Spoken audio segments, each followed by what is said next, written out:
They were overlooked, underestimated, and often laughed off in their day. But these forgotten 70s muscle cars had a secret they could run with, and sometimes outrun the big names. From unlikely compacts to luxury bruisers, these machines prove that speed sometimes hides in the most unexpected sheet metal. Top 1, 1971, AMC Hornet SC 360. Most people remember the AMC Hornet as a budget-friendly grocery getter, not a street fighter, but in 1971, AMC slipped a wolf into Grandma's cardigan, the SC 360. Blink and you'd miss it at a stoplight. Or rather, it'd be gone before you even blinked. The SC 360 was AMC's gamble to bring muscle to the compact market. Based on the Hornet coupe, it wore subtle but purposeful styling cues: twin hood scoops, bold side stripes, color-matched steel wheels, and a stance that hinted at more than just errands. Inside, it kept the muscle car formula honest: simple vinyl bucket seats, a floor-mount Hurst shifter, and just enough gauges to remind you this wasn't your aunt's Hornet. AMC gave buyers two personalities: a 245-horsepower two-barrel, 360 V8, or, for those willing to spend a little extra, a 285-horsepower four-barrel with a functional ram air hood. On paper, it didn't scream threat, but with the four-barrel and a 3.54 rear gear, the SC360 could crack the quarter-mile in the low 15s, putting it squarely in small-block Camaro and Mustang territory. AMC built just 784 units in total, making it rarer than many big-name muscle cars of the era, and unlike heavy intermediates bogged down by emissions, its light 3,150-pound weight let it leap off the line with surprising ferocity. It was the kind of car that embarrassed bigger, more expensive names, a sleeper that relied on torque and gearing instead of brute cubic inches. Unfortunately, it hit the market as insurance rates were spiking and gas prices looming, so buyers ignored it. That neglect is exactly why the SC360 is a unicorn today. Few were sold, fewer survived, and even fewer stayed original. Collectors now prize them not only for rarity, but for the delicious irony: the cheap AMC compact that could give a Chevelle SS fits. And if you thought AMC's little Hornet packing a 360 V8 was surprising, wait until you see what Pontiac did in 1974 with a GTO that wasn't even built on a traditional muscle car platform. Top 2, 1974 Pontiac GTO, 350 barrel. By 1974, the GTO name was supposed to be fading into the background, a casualty of emissions laws, gas shortages, and skyrocketing insurance. But Pontiac had one last trick up its sleeve: a GTO that didn't look like a muscle car, didn't weigh like a muscle car, and could still move like one. The '74 GTO shocked purists by abandoning its mid-size roots for the compact Ventura platform. At first glance, it looked like a sporty economy coupe: clean lines, body-colored Endura nose, a twin-scoop hood, and understated GTO badging. The cabin followed the Ventura's formula: basic vinyl seats, wood grain trim, and simple instrumentation, with the only giveaway being the GTO emblems on the dash and steering wheel. Under the hood, though, lived a 350 CID V8 breathing through a Rochester four-barrel carburetor, rated at 200 net horsepower. Mated to a four-speed manual with a Hurst shifter, it turned the GTO into a compact street brawler. Despite being dismissed by traditionalists, the downsized GTO was actually quicker than some of its bigger, smog-choked predecessors. With a 4-speed and 3.42 rear gears, it could rip the quarter-mile in the mid-15s, snapping at the heels of early 70s small-block Camaros. Pontiac built just 7,058 units in total for 1974, making it the rarest GTO model year at the time, and the only one built on the Ventura's X-body platform. Lightweight for its era at around 3,300 pounds, the '74 GTO made use of every bit of its horsepower. It was nimble in corners, quicker off the line than people expected, and far easier to live with in an era when gas prices were crushing the big block crowd. But the market didn't know what to do with a compact GTO, so sales fizzled. That rejection is exactly why collectors today see it as an oddball gem, a muscle car hiding in plain sight during one of the toughest years for performance. And if you think Pontiac's compact GTO was controversial, wait until you see how Chevrolet turned a personal luxury coupe into a street-storming heavyweight with the Monte Carlo SS454. Top 3 1970 Chevrolet Monte Carlo SS454. It looked like a gentleman's cruiser. Long hood, sharp lines, vinyl roof, the kind of car you'd expect to see parked at a country club. But in 1970, ticking one little box on the order sheet transformed the Monte Carlo into a brute that could eat quarter miles for breakfast. The first-generation Monte Carlo was marketed as Chevrolet's personal luxury coupe, competing with Ford's Thunderbird. It had bucket seats, deep pile carpet, and more chrome than your average Impala. But the SS 454 package rewrote its character. Behind that elegant egg crate grille sat Chevrolet's legendary LS5 454 cubic inch big block V8, rated at a conservative 360 horsepower and 500 pound-feet of torque. The package included a turbo-hydromatic 400 transmission, heavy-duty suspension, power front disc brakes, and subtle SS badging. Outside, it still wore its tuxedo, but the raised hood bulge hinted at the storm underneath.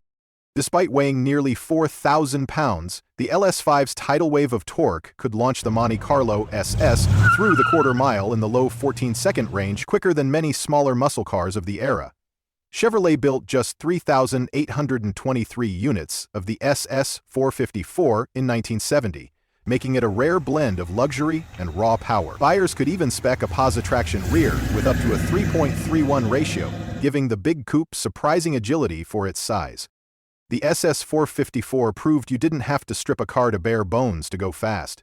You could have AM/FM stereo, air conditioning, and still outgun a Chevelle SS 396 at the stoplight.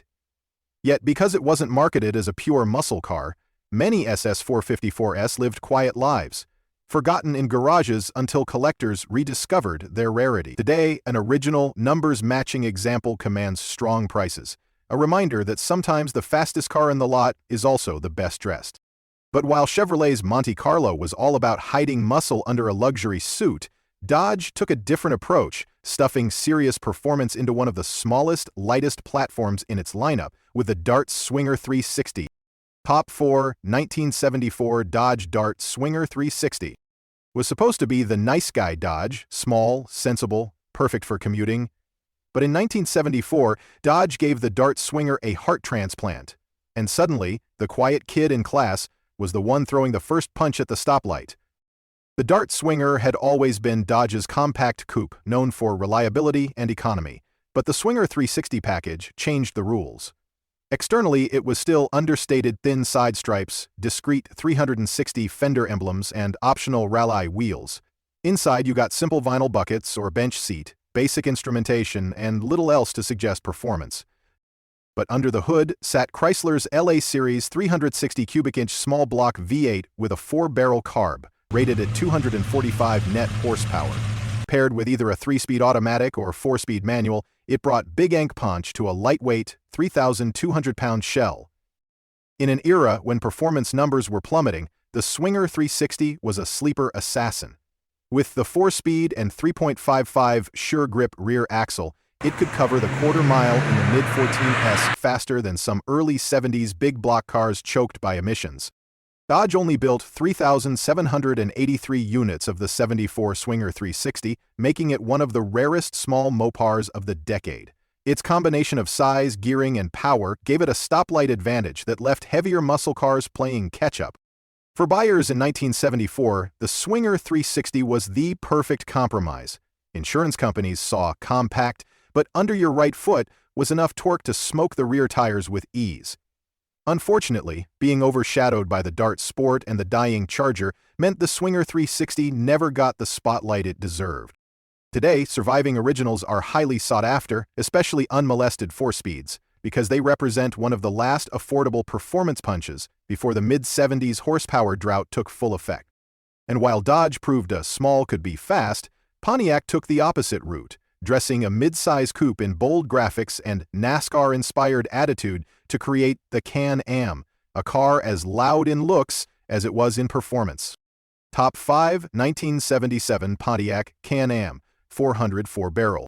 Most mid-size cars in 1977 were built for comfort, not quarter-mile glory. But Pontiac decided to throw subtlety out the window and build a car so bold, so rare, and so unexpectedly quick that it became a one-year-only legend, the Can Am. Based on the Le Mans Sport Coupe, The Can Am was Pontiac's attempt to inject Trans Am attitude into a midsize package. The car wore cameo white paint, accented with bright orange, yellow, and red stripes, inspired by Pontiac's NASCAR livery. A shaker hood scoop, lifted straight from the Trans Am, sat proudly in the center, functional and feeding cool air to the engine. Inside, drivers found Meraki bucket seats, a sports steering wheel, rally gauges, and an optional console mount Hurst shifter. Beneath the flashy looks, buyers got the 400 cubic inch 4-barrel V8 making 200 net horsepower, paired with a turbo-hydromatic 350 transmission. California buyers could opt for the Oldsmobile 403 V8. While 200 net horsepower in 1977 doesn't sound like much, the Can Am's 325 pound-feet of torque and relatively light 3,700 pound weight meant it could hustle quarter-mile times hovered around 15.5 seconds, quicker than many performance cars of its day. Pontiac planned to build around 5,000 units, but a mold for the unique rear spoiler broke mid-production, forcing an early end. Just 1,377 units were made, making it one of the rarest Pontiacs of the decade. The Can Am's short run cemented its cult status. Buyers got Trans Am aggression, luxury coupe comfort, and a torque-rich V8 in a package that stood out in any parking lot. Because it was produced for only one model year, collectors today see it as a perfect storm of rarity, performance, and 1970 visual drama. Prices have climbed sharply, and pristine examples are often locked away in private collections. And while Pontiac's Can Am used NASCAR flair to get attention, Ford tried something entirely different in 1978, turning its much-maligned Mustang II into a flashy, V8-powered street fighter wearing the name King Cobra. Top 6. 1978 Ford Mustang II King Cobra V8 332. By the late 70s, the Mustang name was in trouble. Downsized, underpowered, and mocked by purists, the Mustang II was seen as a disco-era poser. But in 1978, Ford gave it one last gasp of muscle car swagger, the King Cobra, a car that looked like pure speed even when sitting still. The King Cobra was a special package built exclusively for the final year of the Mustang II. It came only as a hatchback and was instantly recognizable thanks to its bold graphics, deep front air dam, flared fenders, rear spoiler, and a massive snake decal sprawled across the hood. Buyers could choose from wild color combos, but every King Cobra wore its identity proudly with contrasting striping. Inside the cabin was pure late 70s Ford high-back bucket seats in vinyl or optional cloth, full instrumentation, and a floor shifter. Under the hood was Ford's 302 cubic inch V8, rated at 139 net horsepower, modest by muscle car standards, but paired with a 4-speed manual and a curb weight of around 3,000 pounds, it delivered spirited performance for the time.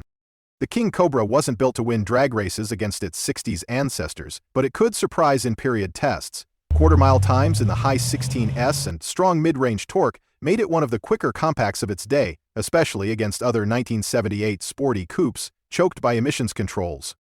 And here's the kicker. Ford built just 4,313 units, making it one of the lowest production V8 Mustangs of the decade. This scarcity, combined with its unmistakable looks, has turned it from an oft-ridiculed model into a bona fide collector's prize.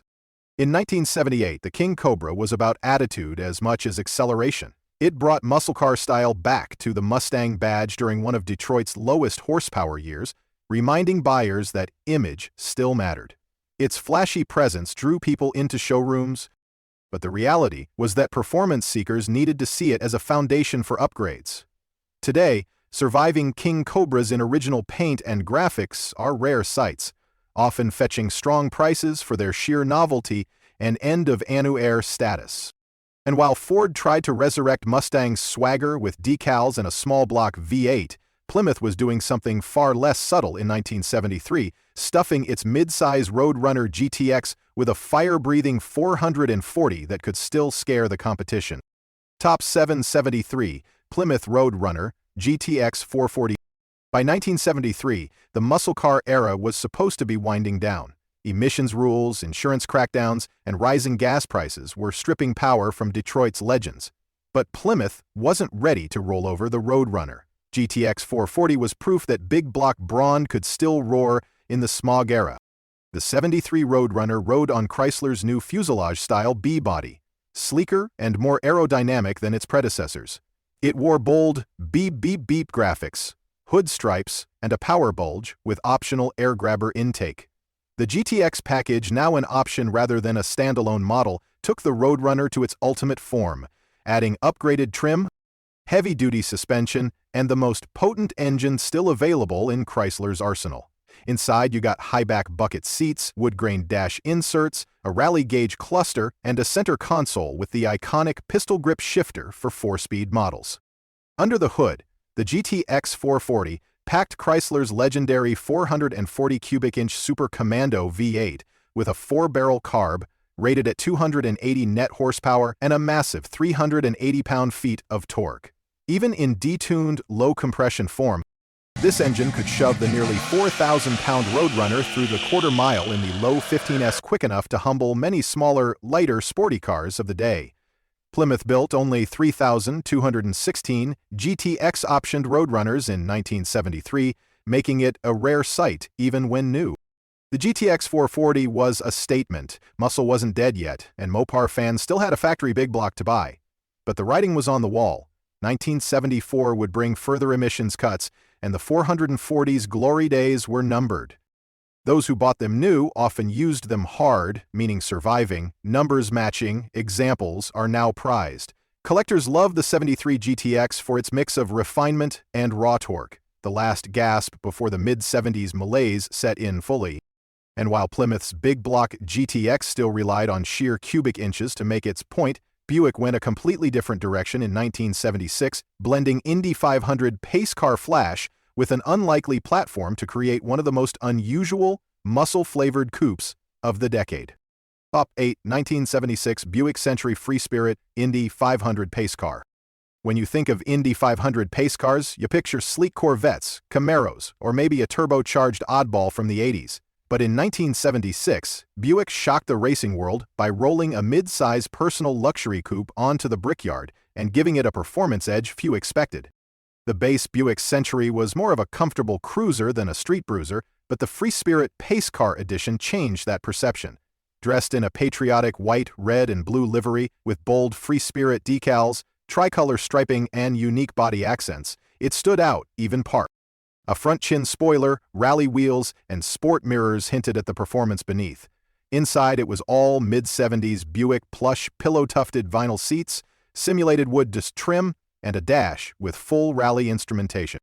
Under the hood, the pace car could be ordered with Buick's 350 cubic inch V8, or for those who wanted real muscle, the 455 cubic inch big block, making 225 net horsepower and a stump-pulling 360 pound-feet of torque. Despite the malaise-era detuning, the torque-rich 4055 could still push the 3,800-pound Century through the quarter-mile in the high 15s, which in 1976 was solid performance. Buick built only 1,290 pace car replicas for public sale, making them a rare collectible even before the years thinned their ranks. The Free Spirit Indy 500 edition was more than just a flashy paint job. It represented Buick's attempt to remind people it could still build a performance-oriented car with both style and muscle. On the street, the big 455's torque made it surprisingly quick from a stoplight, and the attention-grabbing graphics turned heads everywhere. But its one-year production run, high initial cost, and limited dealer availability meant few buyers took the plunge. Today, the surviving examples are highly sought after not only for their rarity, but for their place in history as one of the most unexpected pace cars to ever lead the field at Indianapolis. And while Buick's Free Spirit was all about showmanship wrapped around a surprising punch, AMC had already proven back in 1971 that you didn't need a big body to pack a knockout, and that story begins with the Hornet SC 360. The 70s may have been the twilight of the muscle car era, but these underappreciated machines show that performance never truly died. It just found new disguises. Whether it was a stripped-down compact with a big heart, a luxury coupe packing a monster under the hood, or a bold, limited-edition street fighter, each one defied expectations and delivered thrills in an era that supposedly slowed everything down. For enthusiasts today, they're rolling proof that legends aren't always obvious. Sometimes they're hiding in plain sight, waiting for the right driver to unlock their full potential. Which of these forgotten speed demons surprised you the most?